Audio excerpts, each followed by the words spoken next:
ಸುರಪನಾಡಿದ ಮಾತುಗಳನ್ನ ಕೇಳ್ತಾ ಇದ್ದೆ ಅಪ್ಪಯ್ಯ. ತಾರಕನ ಬಾಧೆಯೇ ಅವನ ಕುರಿತು ಚಿಂತಿಸ್ತಾ ಇದ್ದೀರಾ? ಚಿಂತೆ ಬೇಡ ಅಪ್ಪಯ್ಯ, ನನ್ನನ್ನ ಕಳುಹಿಕೊಡಿ, ನಾನು ಹೋಗಿ ಬರ್ತೇನೆ. ಸಣ್ಣವನಲ್ಲವೇ? ಸಣ್ಣವನೇ. ಚಿಕ್ಕ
ಅಪ್ಪಯ್ಯ, ಬೆಂಕಿಯ ಗಿಡಿ ಸಣ್ಣದಾಗಿದ್ರು ಕೂಡ ಸಕಲವನ್ನ ಸುಡುವುದಿಲ್ವೇ? ಚಿಗುರನ್ನ ಜೂಟುವುದಕ್ಕೆ ಕೊಡಲಿಯ ಅವಶ್ಯಕತೆ ಇದೆಯೇ? ಇಲ್ಲ ಅಲ್ವೇ? ಅಂಕುಶ ಎಂಬ ಆಯುಧ ದೊಡ್ಡದಾದ ಆನೆಯನ್ನ ನಿಯಂತ್ರಿಸುವುದಿಲ್ವೇ? ಅಪ್ಪಯ್ಯ, ಆಶೀರ್ವದಿಸಿ ಕಳುಹಿ ಕೊಡಿ ಅಪ್ಪಯ್ಯ. ಏನು ಮಾಡ್ತೀವಿ?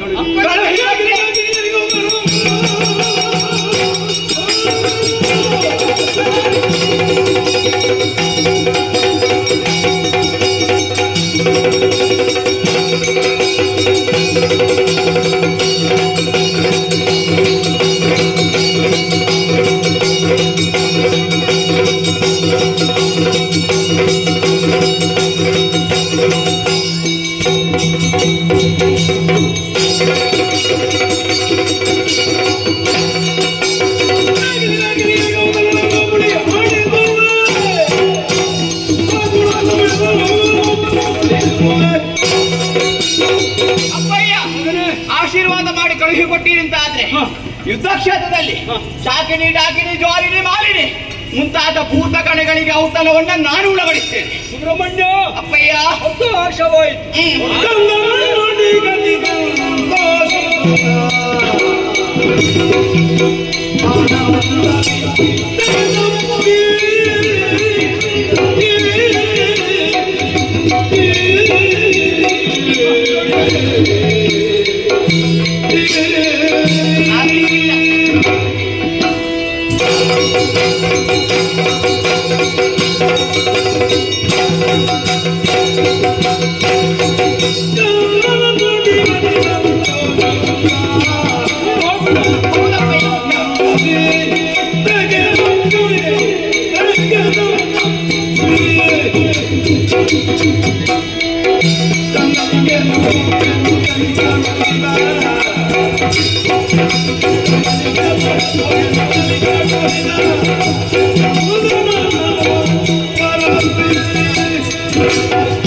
ಈಗ ಈ ಹಿಂದೆ ನಡೆದದ್ದು ಗಿರಿಜಾ ಕಲ್ಯಾಣ.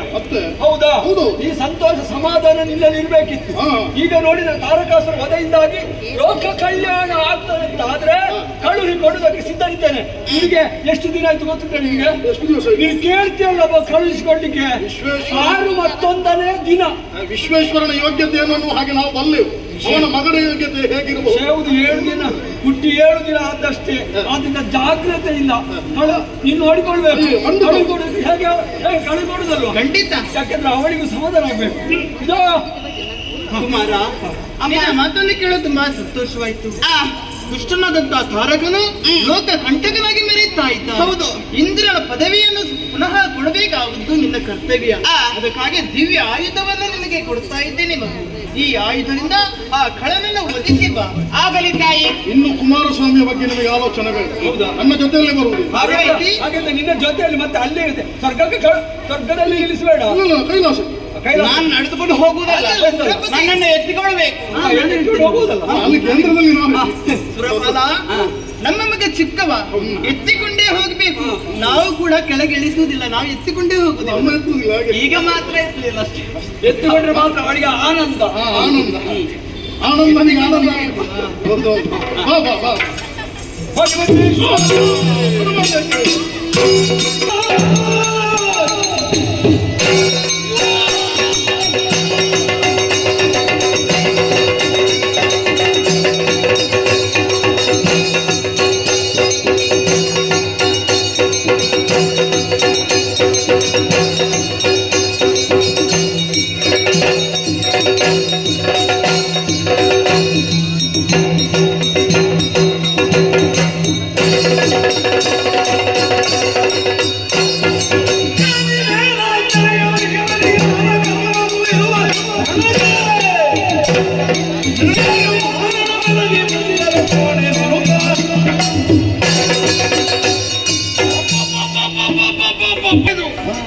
ಶೋಣಿತಾಪುರವೇ ಘಟ ಘಟ ಘಟ ಘಟ ನಡುಗುತ್ತಾ ಇದೆಯಲ್ಲ.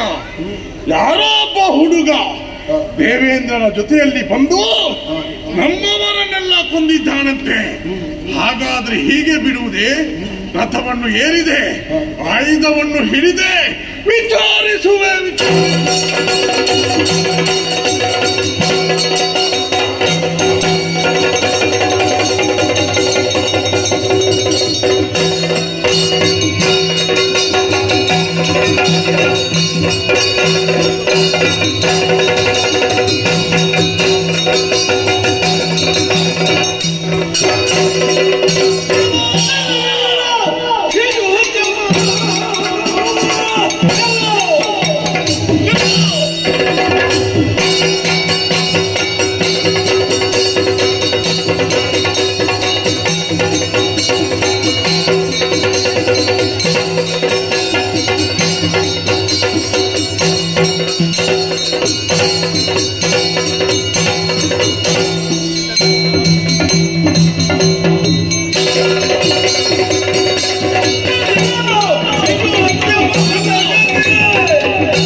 ಮಾರ್ಮಲೆ ದೊರೆತೇನು?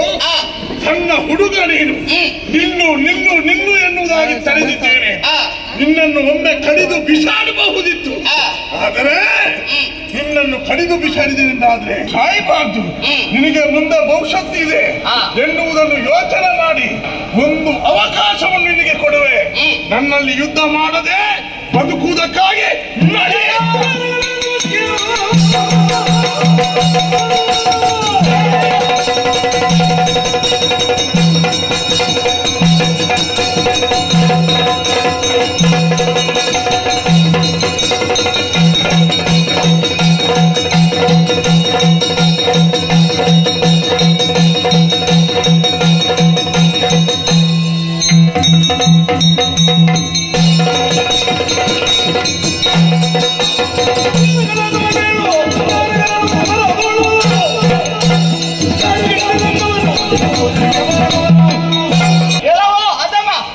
ಸ್ವರ್ಗಲೋಕವನ್ನು ಪ್ರವೇಶ ಮಾಡಿ ದೇವತೆಗಳಿಗೆ ಉಪಟಳವನ್ನು ಕೊಡ್ತಾ ಮುಂದುವರೆದು ಬರ್ತಾ ಇದ್ದೀಯೇನು? ಈ ಹೊತ್ತು ನಿನ್ನದಾದಂತಹ ಅಹಂಕಾರ ಅನ್ನುವಂಥದ್ದು ಏನಿದೆ ಇದೆ. ಅದನ್ನ ಇಳಿಸುವುದಕ್ಕೆ ಬಂದವ ಸಾಮಾನ್ಯ ಮಗು ಅನ್ನುವ ಹಾಗೆ ಭಾವಿಸಬೇಡ. ಬಂದವ ಹರಸುತ ಷಣ್ಮುಖ.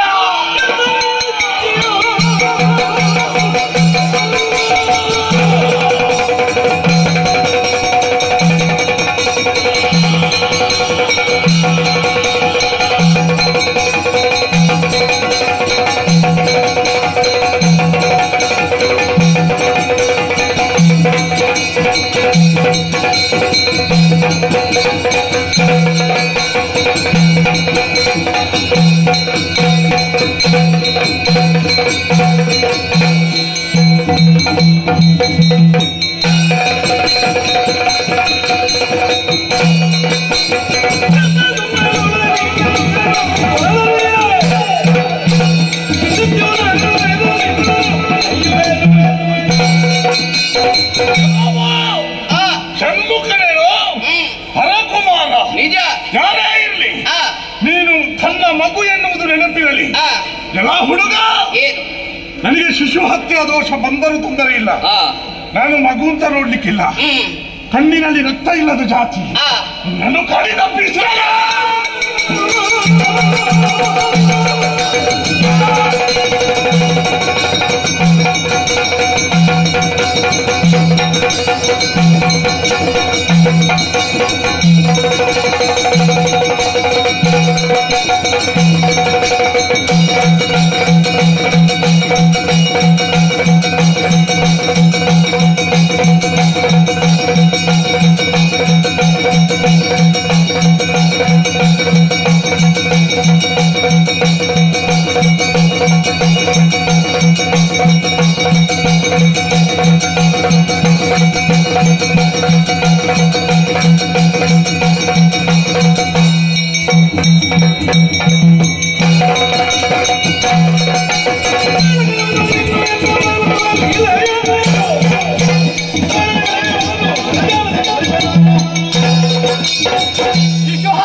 ಷಣ್ಮುಖ ವಧಿಸಿದ್ದು ಸತ್ಯ.